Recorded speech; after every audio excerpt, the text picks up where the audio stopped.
하나님의 말씀 고린도전서 15장 8절부터 11절까지의 말씀입니다. 맨 나중에 만삭되지 못하여 난 자 같은 내게도 보이셨느니라. 나는 사도 중에 가장 작은 자라. 나는 하나님의 교회를 박해하였으므로 사도라 칭함받기를 감당하지 못할 자니라. 그러나 내가 나은 것은 하나님의 은혜로 된 것이니 내게 주신 그의 은혜가 헛되지 아니하여 내가 모든 사도보다 더 많이 수고하였으나 내가 한 것이 아니요 오직 나와 함께 하신 하나님의 은혜로라.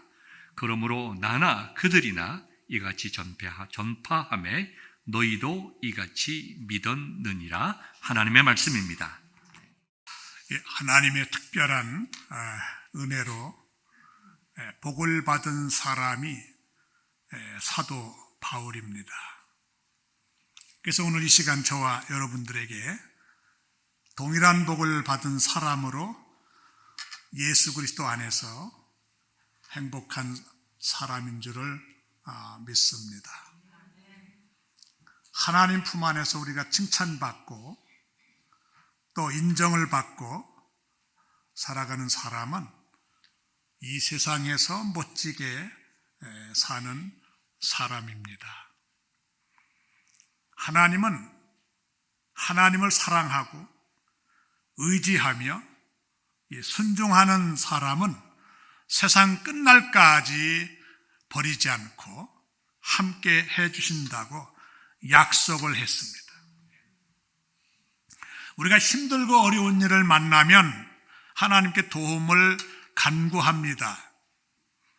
때로는 실수하고 잘못했다고 할지라도 우리가 하나님께 무릎을 꿇고 죄를 회개하면 요한복음 1서 9절에 만일 우리가 우리 죄를 자백하면 저는 미쁘시고 이루사 우리 죄를 사하시며 모든 불의에서 우리를 깨끗게 하실 것이오라 했습니다. 우리가 나이를 먹어갈수록 인간은 하나님과의 관계가 매우 중요합니다. 예수 십자가의 사랑은 하나님과 좋은 관계를 통해서 우리들의 삶의 모든 문제를 치유합니다. 대부분 사람들은 자신의 인생은 자기가 만들어 간다고 생각합니다. 그렇지만 근본적인 인생은 사람이 만들어가는 것이 아니라 전적으로 하나님께서 만들어 가시는 것입니다. 우리는 내가 원하든지 원하지 않든지 어떤 인생이 되어갑니까? 우리가 한번 깊게 내 자신을 한번 생각해보는 은혜의 시간 되시기를 축복합니다. 내가 남자나 또 여자든지 내가 원해서 이 세상에 태어났습니까? 내가 혈액형을 내가 선택을 했을까요? 나를 낳아준 부모님을 내가 선택을 했습니까? 내가 지금 현재의 키나 또 몸무게나 머리 색깔과 얼굴 모습을 내가 원해서 드셨습니까? 그리고 여러분들 중에 늙고 싶어서 늙으신 분 여러분 계십니까? 내 인생에서 가장 중요한 부분들은 다 내 능력 밖에 있습니다. 하나님의 주권과 하나님의 섭리에 따를 뿐입니다. 내 인생이 하나님의 선물이라면 자랑할 것도 잘났다고 자랑할 것도 없고 또 못났다고 여러분 낙심할 것도 없습니다. 그냥 내가 존재하는 것 그 자체가 만족이고 감사입니다. 오늘 본문에서 하나님의 은혜로 복을 받은 사람이 나옵니다. 함께 우리 이 시간에 은혜를 나누기를 원합니다. 첫째 보면은 이 바울이 나의 낮은 것은 무엇을 여러분 말하는 것일까요? 한마디로 예수 그리스도를 믿기 전에 세상적으로 볼 때 너무너무 잘 나가는 사람이었습니다. 즉 세상적으로 그분을 볼 때는 부족한 것이 전혀 없는 사람이었습니다. 얼마나 멋있고 여러분 부러운 사람일까요? 그런데 부활하신 예수 그리스도를 만난 후에 자기 자신은 아무것도 아닌 것을 깨닫게 되었습니다. 사도 바울은 예수 그리스도를 만난 후에 이런 말을 했습니다. 빌립보 2장 8절 말씀에 보면 모든 것을 해로 여김은 내 주 예수 그리스도를 아는 지식이 가장 고상합니다. 내가 그를 위하여 모든 것을 잃어버리고 배설물로 여김은 그리스도를 얻고 그랬습니다. 배설물이라고 말합니다. 이 배설물이라는 것은 쓰레기를 말합니다. 즉 오물로 번역을 해요. 이 단어의 본뜻은 똥이라는 뜻입니다. 즉 잘 나갈 때 가문이나 또는 학벌이나 재산이나 명예나 지위 같은 것들이 예수 그리스도를 만남을 통해서 똥으로 여겼다는 것입니다. 예수 그리스도를 만나고 보니까 내가 가진 모든 것들이 배설물로 불과하다는 것입니다. 지금 이 시간 하나님 말씀을 듣는 우리들의 마음에 진동이 일어나는 말씀이 되어야 합니다. 또한 그는 예수 그리스도를 구주로 믿고 이름이 바꿔졌습니다. 본명은 사울인데 그 이름을 버리고 바울로 고쳤어요. 이 바울이란 작다 그런 뜻입니다. 그렇게 위대하게 보이던 자신이 하나님 앞에 서니까 너무너무 작습니다.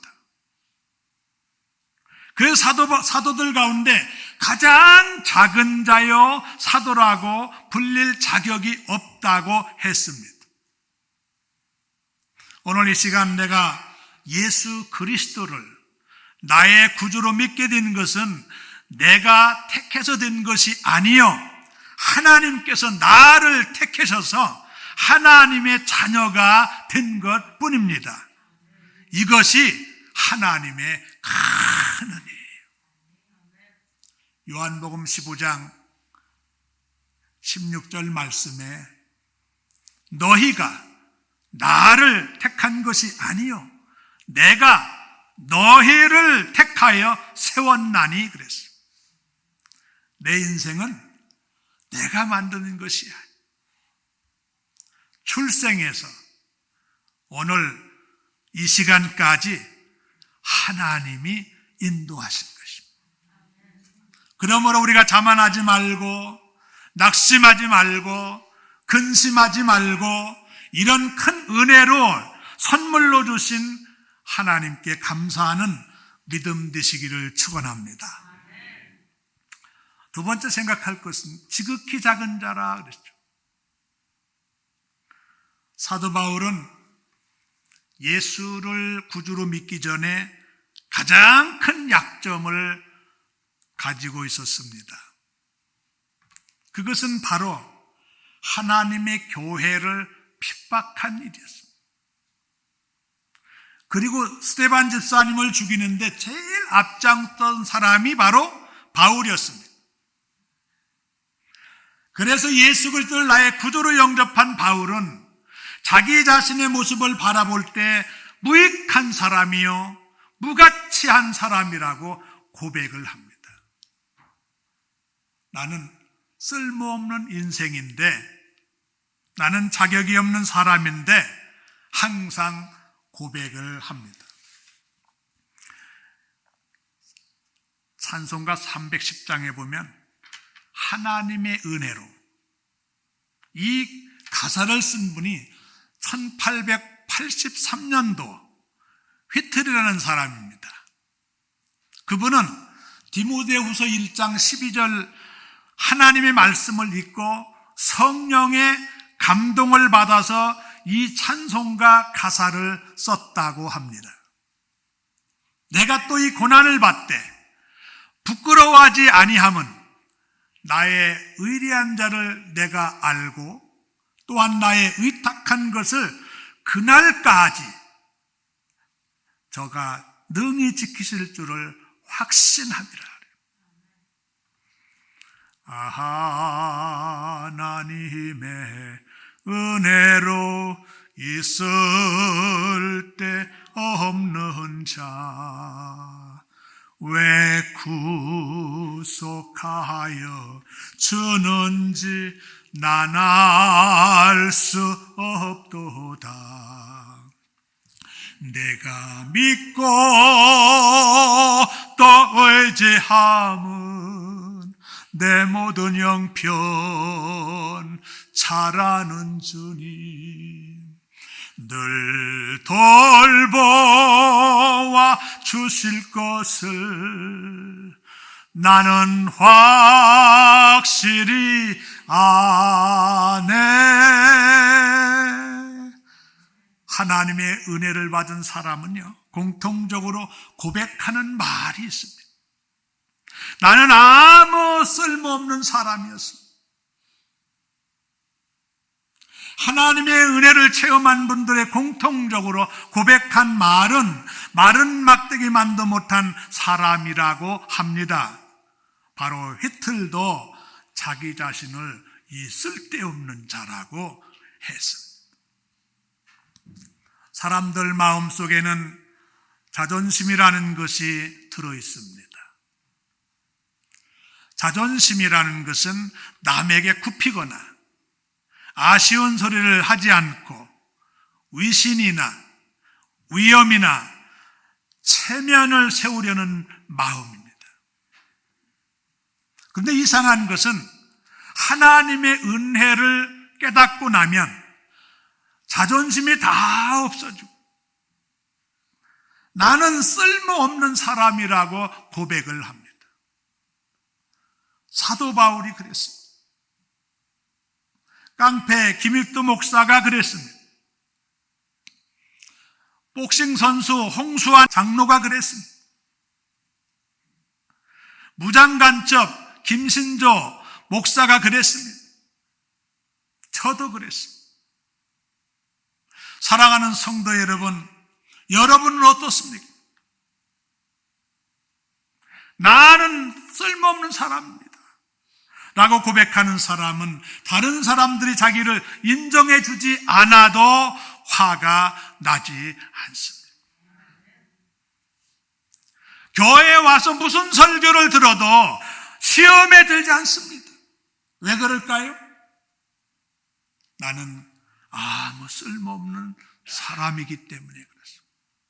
그런 의미에서 우리들은 세상 사람들과 구별이 됩니다. 세상 사람들은요, 자존심을 가져야 한다고 하지만 우리는 자존심을 버려야 합니다. 세상 사람들은 인정받고 싶어 하지만 우리는 인정받는 일에 신경 쓰지 않습니다. 세상 사람들은 자신을 중요한 존재로 여기지만 우리는 더 중요하게 생각하지 않습니다. 세상 사람들은 어딜 가든지 내가 앉을까 신경을 쓰지만 예수 그리스도를 통해서 깨달은 사람은 처음부터 맨 끝자리에 앉습니다. 그래서 하나님의 은혜를 받은 사람은 행복합니다. 복음은 능력입니다. 마음이 평안히 항상 떠나가지를 않습니다. 하나님의 은혜 속에서 삶의 증거가 있습니다. 은혜를 받으면 반드시 증거가 나타나. 증거 없는 은혜는 헛된 것입니다. 헛된 은혜입니다. 사랑하는 성도 여러분, 하나님의 은혜는 헛되지 않습니다. 왜냐하면 하나님의 부르심과 은사에는 후회하심이 없기 때문입니다. 하나님의 은혜는 누구든지 깨닫는 날부터 어디서나 풍성한 열매를 맺어 자라기 때문에 그렇습니다. 그래서 예수 그리스도를 믿고 난 후에 바울에게 임한 은혜가 무엇일까? 첫 번째, 겸손이었습니다. 사랑하는 성도 여러분, 절대로 다른 사람들과 인생을 비교하지 마십시오. 남들과 자꾸만 비교하면 인생이 초라해지고 비참해집니다. 그런데 예수님과 비교하면 겸손해집니다. 그래서 미련한 사람은 남들과 자꾸 비교하지만 지혜로운 사람은 예수님과 비교합니다.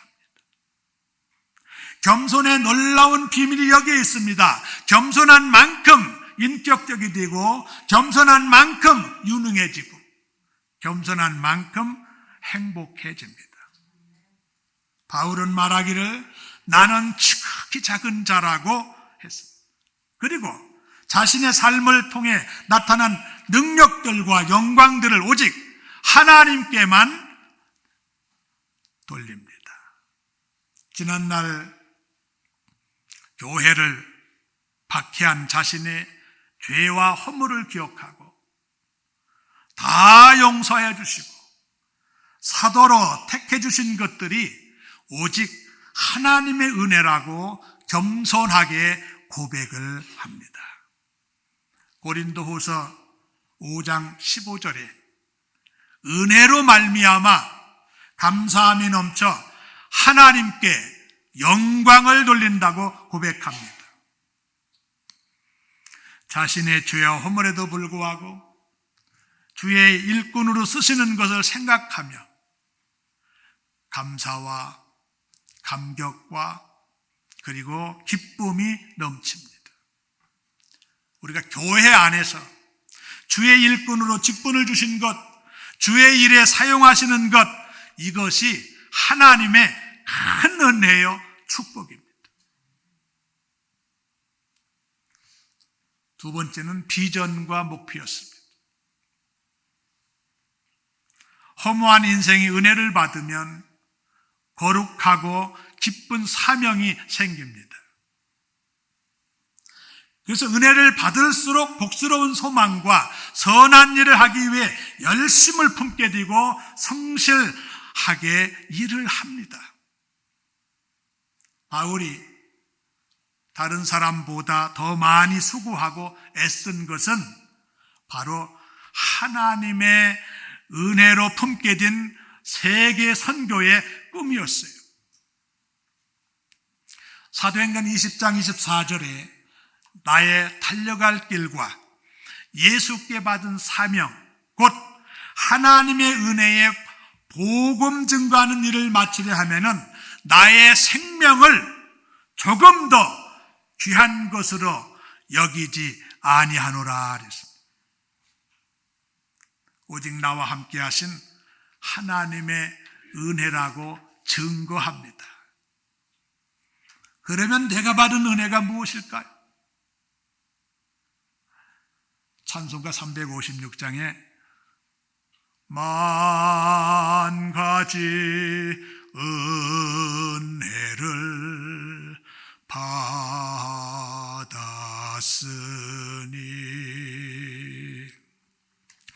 내 평생 슬프나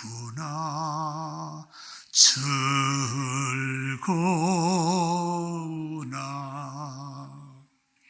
이 몸을 온전히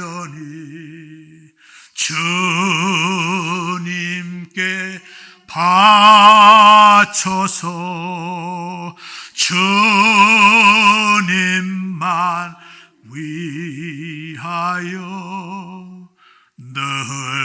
늘 살겠네.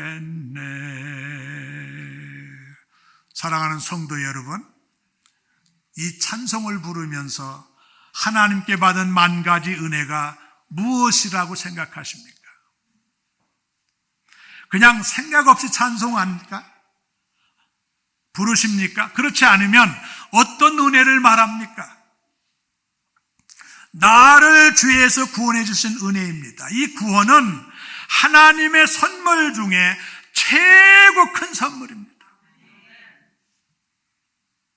로마서 5장 8절에 우리가 아직 죄인 되었을 때에 그리스도께서 우리를 위하여 죽으심으로 하나님께서 우리에게 대한 자기의 사랑을 확증하셨느니라.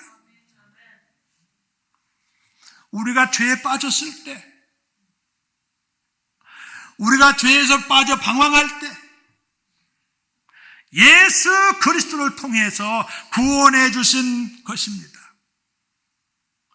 우리는 그 은혜를 받을 만한 자격이 있습니까?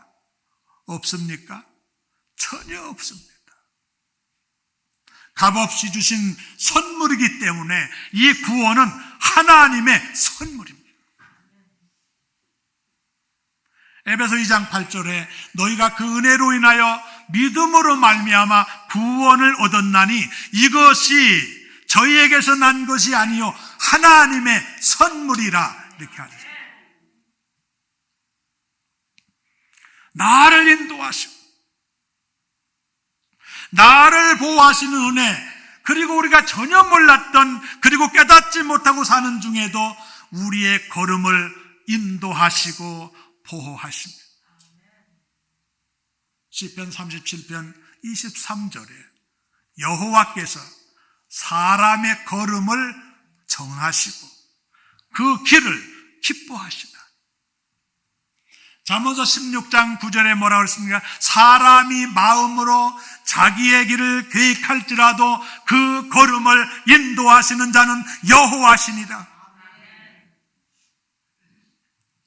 요한복음 5장 24절에 내가 진실로 너에게 이르노니 내 말을 듣고 나 보내신 자를 믿는 자는 영생을 얻었고 심판에 이르지 아니하나니 사망에서 생명으로 옮겼느니라. 이어서 요한복음 11장 25절 26절에 예수께서 가라사대 나는 부활이요 생명이니 나를 믿는 자는 죽어도 살겠고 무릇 살아서 나를 믿는 자는 사망에서 영원히 죽지 아니하리니 이것을 네가 믿느냐 하십니다. 우리가 언제든지 주님 앞에 서게 될 때에 주께서 하신 그 말씀을 믿는 거룩한 성도들이 하나님 나라에서 영원한 생명을 보장하는 보험 증권이 될 것입니다. 이것만으로 볼 때 분에 넘치는 감사의 조건 되시기를 축원합니다. 우리가 살아온 세월은 오직 하나님의 은혜입니다. 더 크고 귀한 하나님의 은혜가 풍성하시기를 축원합니다.